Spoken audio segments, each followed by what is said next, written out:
Perkenalkan, nama saya Nafkah Hubungan Kolada, NRP 052 18 4072. Di sini saya akan menjelaskan tentang data gathering checklist. Data gathering checklist itu data collection, juga termasuk ke data gathering, sorting, accessing, dan menggunakan original information. Metode ini itu mengumpulkan data yang masuk dalam tipe kuantitatif dan meliputi interview, focus group, dan analisis dokumen. Ada berbagai jenis data gathering, yaitu pengumpulan informasi kuantitatif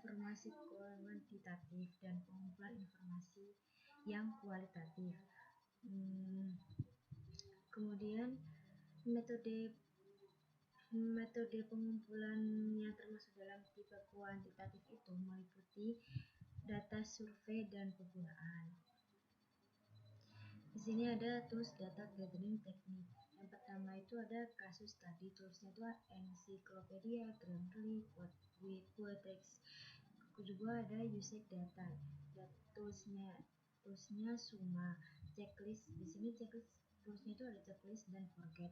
Kemudian ada interview, tools usage-nya Sony. Kemudian focus group, toolsnya learning speech toolkit. Dan terakhir ada survei, tool Google Form dan survei. Terus data gathering pada checklist itu adalah daftar struktur poin yang perlu diamati atau dievaluasi dengan menggunakan teknik ini, dan dapat menandai ada atau tidaknya kriteria, atau dapat mencatat komentar singkat tentang suatu topik. Checklist ini pembuatan daftar periksa gratis dan menyediakan template untuk membuat daftar periksa, dan ini memiliki rencana bisnis maupun gratis. Rencana bisnis ini memiliki banyak fitur seperti membuat daftar periksa, menetapkan dan menjadwalkan, dan melacak semuanya. Di sini kelebihan dari data gathering checklist itu, pertama ada proses update dan juga informasi dalam base data akan menjadi lebih cepat dan dapat mencegah terjadinya miskomunikasi. Yang kedua ada pengecekan dan juga pengawasan terhadap implementasi sistem basis data yang akan menjadi lebih mudah. Yang terakhir ada lebih mudah untuk diaplikasikan dan juga diimplementasikan. Kemudian ada kekurangan data gathering checklist ini itu perbaikan pada server bisa saja menyebabkan fitur-fitur server menjadi terkendala. Apabila server mengalami gangguan, maka seluruh aktivitas akan mengalami gangguan. Yang ketiga ada membutuhkan komputer server dengan kapasitas yang sangat canggih, terutama bagi perusahaan atau instansi yang memiliki lalu lintas data yang padat. Nah, selanjutnya kita masuk ke data representation. Data representation itu merupakan teknik yang kita gunakan untuk menjamin dan mengkontrol kualitas dari suatu proyek. Nah, pada proyek sewa komputer ini kami menggunakan teknik yaitu cause and effect diagram pada data representation-nya. Cause and effect diagram ini merupakan diagram yang digunakan untuk menunjukkan hasil analisis dari root cause analysis yang biasanya disebut sebagai fishbone diagram atau Ishikawa diagram. Nah, melalui diagram ini kami dapat mengidentifikasi dan mengorganisir bagaimana penyebab-penyebab dari suatu permasalahan, baik masalah dari kualitas produk atau layanan yang tidak sesuai, itu berdasarkan area faktornya yaitu 6M. Seperti itu.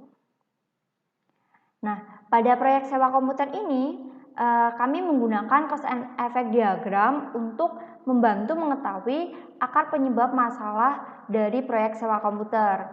Seperti itu. Kemudian kami juga menggunakannya untuk membangkitkan ide-ide terkait solusi yang dapat menjawab permasalahan dari proyek sewa komputer. Kemudian melalui diagram ini kami juga dapat melakukan penyelidikan atau pencarian fakta lebih lanjut terkait permasalahan yang ada. Dan kami juga dapat membahas isu-isu yang terjadi di dalam proyek sewa komputer secara detail dan lengkap, sehingga dapat menghasilkan pemikiran baru yang dapat menyelesaikan permasalahan tersebut. Jadi, cause and effect diagram ini kami buat seperti model di sini. Jadi, terdapat permasalahan utama, kemudian terdapat 6 faktor utama yang menjadi penyebab dari permasalahan tersebut. Ada 6M, yaitu measurement, material, mesin, milieu, man, dan method. Nah, selain terdapat 6 causal faktor, di masing-masing causal faktor nantinya akan terdapat penyebab sekunderi dan penyebab primary. Penyebab sekunderi itu biasanya mendukung terjadinya yang primary, seperti itu. Nah, kenapa kita menggunakan cause and effect diagram pada proyek sewa komputer? Karena berdasarkan beberapa sumber, itu cause and effect diagram telah digunakan di berbagai proyek, sehingga telah terjamin kualitasnya dan terjamin keakuratannya, sehingga kami menggunakan cause and effect diagram pada proyek sewa komputer. Kemudian melalui cause and effect diagram ini, permasalahan bisa kita breakdown secara lebih detail agar dapat mengetahui akar masalah dan jenis faktornya, sehingga kita bisa mengetahui apa kiranya solusi yang tepat untuk masalah tersebut. Tapi sayangnya cause and effect diagram ini sejauh ini masih opinion based on tool, jadi masih berdasarkan opini dari pembuat cause and effect diagram tersebut. Nah, ini adalah contoh cause and effect diagram yang kita buat pada proyek sewa komputer. Jadi masalah utamanya adalah equipment rejected at delivery. Ini adalah komputer itu di-reject ketika dikirimkan. Kenapa? Karena ada beberapa masalah di causal faktornya. Itu ada di material, mesin, demand, and method. Yang pertama di material.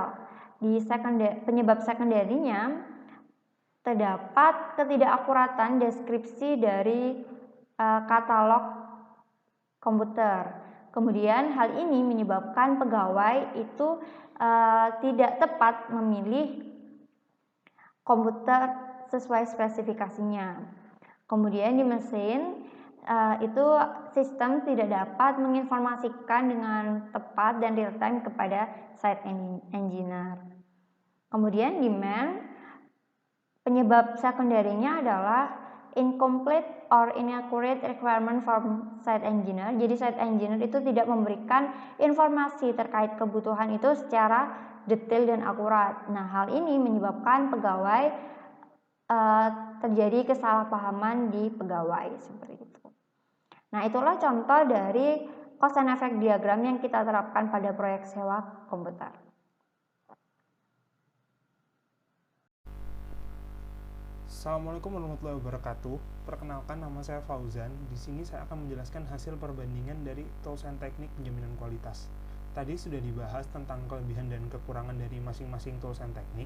Sekarang saya akan memberikan kesimpulan dan saran tools and teknik apa yang lebih baik digunakan pada proyek penyewaan komputer ini. Jadi, tools and teknik yang kami sarankan untuk digunakan adalah menggunakan cause and effect diagram. Kenapa menggunakan cause and effect diagram? Karena proyek penyewaan komputer ini merupakan sebuah proyek yang sederhana dan bersifat teknis. Jika kita menggunakan tools and technique checklist, kita akan kesulitan untuk menerjemahkan permintaan dari klien ke dalam sebuah daftar.